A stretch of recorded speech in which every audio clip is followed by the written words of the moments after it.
सुझाव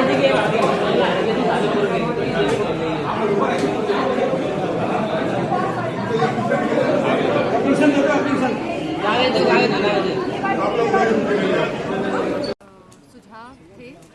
और काफ़ी जो लोग दिक्कतों का सामना कर रहे हैं, जैसी जो हमारी घर घर जल की स्कीम है जहाँ पे सीसी रोड्स तोड़ दी गई हैं और जिस तरह से उन सीसी रोड्स में काम होना चाहिए था पाइपलाइंस का, तो वो मैनुअल तरीके से किया गया है और जो मशीन्स का प्रयोग किया गया वो गलत मशीनों का प्रयोग किया गया। कहीं ना कहीं सड़कें अब ख़राब हो गई हैं क्योंकि सीसी सड़कें हैं तो उनकी मरम्मत करने में भी बहुत पैसा लगेगा और हम चाह रहे हैं कि खाली मिट्टी से ना भर दी जाएँ ये सड़कें। वहीं काफ़ी सारे और सुझाव थे, विधायक जी के सुझाव थे, हम सभी के सुझाव थे, उस पर बातचीत करी गई। मैम सड़कों की बात हो गई, टोटल वार्षिक बैठक की लब्बो लबाब क्या निकल के आया कि केंद्र सरकार की जो योजनाएं थी जिसमें आपकी अध्यक्षता में निगरानी रखी जाती है वो कितने हद तक इसमें खरी उतरी है, खासकर जिला स्तर पर? क्योंकि काफ़ी बिंदुओं में कहा गया है कि अगली बार जब मीटिंग होगी तब वो डेटा प्रोवाइड करेंगे और जो हमारी दिक्कतें थी हमने रखी हैं, अब वो कहा गया है कि अगली मीटिंग में इस पे काम किया जाएगा। आपने कई मुद्दों को लेकर आज प्रशासन ने स्तुति किया, किन मुद्दों को लेकर क्या सहमति बनी तो सही लगी है? जो हमारा जो निधि आ रखी है सड़क निर्माण की, जो खुद मुख्यमंत्री जी कर गए थे शिलान्यास और जिसका बजट भी आ चुका है और टेंडर भी हो चुके हैं, लेकिन टेंडर खुल नहीं रहे हैं। जो 24 सड़कों में 21 सड़कें आपके प्रस्ताव से जी पास हुई थी उनमें कोई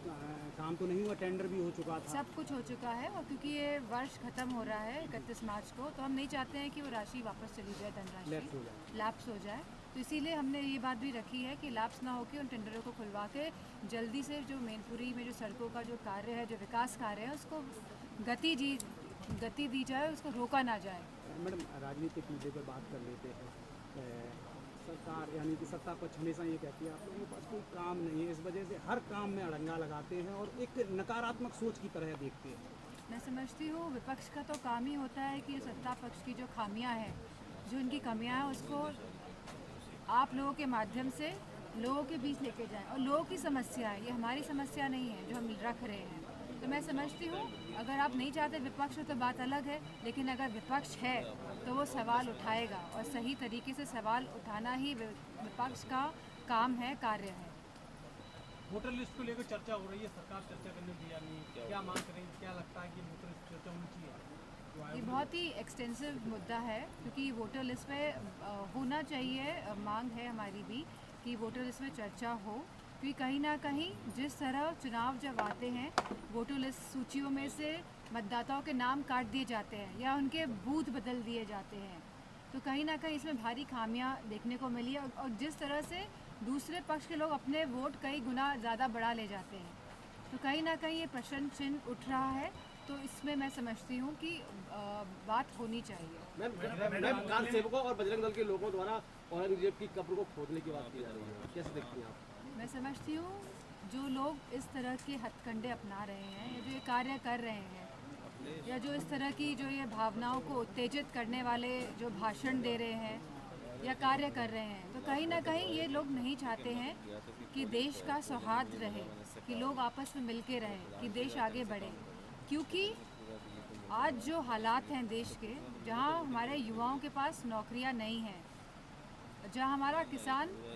बहुत ही कठिनाइयों के साथ खेती कर रहा है, जहाँ आवारा पशुओं की समस्या है, जहाँ आज महिलाएं सुरक्षित नहीं है उत्तर प्रदेश में।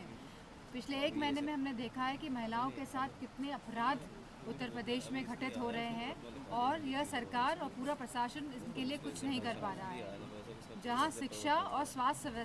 सेवाएं पूरी तरह से ठप पड़ी हुई हैं, तो कहीं ना कहीं ध्यान भटकाने की राजनीति से इस तरह के हथकंडे अपनाते हुए ये लोग काम कर रहे हैं। मैडम जियाउल रहमान मुस्लिम धर्मगुरुओं का कहना है कि सरकार वक्फ बोर्ड को खत्म करना चाहती है, वक्फ बोर्ड संसद में आएगा, जो ये कमेटी बनी है उसमें डिस्कशन होगा और हम लोग पूरे समर्थन में हैं कि ये वक्फ बोर्ड जो लाया गया है ये गलत तरीके से लिए और गलत नियत के तहत लाया गया है। मैडम जियाउल बर्क साहब के घर को लेकर फिर से एक बार प्रशासन ने नोटिस जारी किया खोलने को लेकर,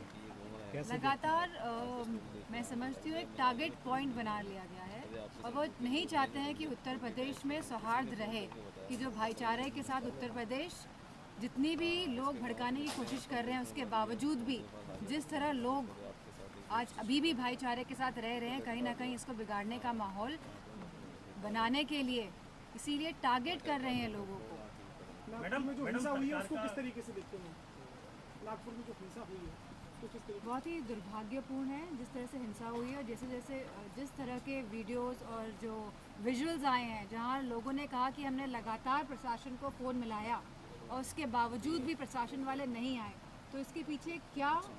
मुहिम थी, क्या इन लोगों की रणनीति थी कि प्रशासन नहीं पहुंचा? तो कहीं ना कहीं पूरी तरह से इसके लिए महाराष्ट्र की सरकार जिम्मेदार है। मैम, अयोध्या में सीएम योगी ने कहा है कि राम मंदिर के लिए हम सत्ता भी गंवा सकते हैं, कैसे देखती हैं उनके इस बयान? जिस तरह के परिणाम आए थे लोकसभा में तो हम समझ सकते हैं कि लोग जो आस्था और धर्म का विषय है वो हमारा निजी विषय है और जो लोग आस्था और धर्म के विषय से राजनीति करके वोट लेना चाह रहे हैं कहीं ना कहीं वो इस बात को समझ गए हैं। मुझे पूरा भरोसा है कि उत्तर प्रदेश के लोग जागरूक हैं और आने वाले समय में वो ऐसी सरकार के लिए वोट करेंगे जो युवाओं को नौकरी देगी, जो यहाँ पे स्वास्थ्य सेवाएं सुचारू रूप से चला पाएगी, जो सड़कों का निर्माण करेगी और जो भ्रष्टाचार को रोकने का कार्य करेगी। साथ में बोले ये वही उत्तर प्रदेश है जहाँ उपद्रव होते थे, उत्सव नहीं होते थे, आज यहाँ उत्सव हो रहे हैं, उपद्रव नहीं हो रहे हैं। मैडम विलियम्स लंबे समय के बाद फिर से वापस आई है, क्या कहेंगे? ये बहुत ही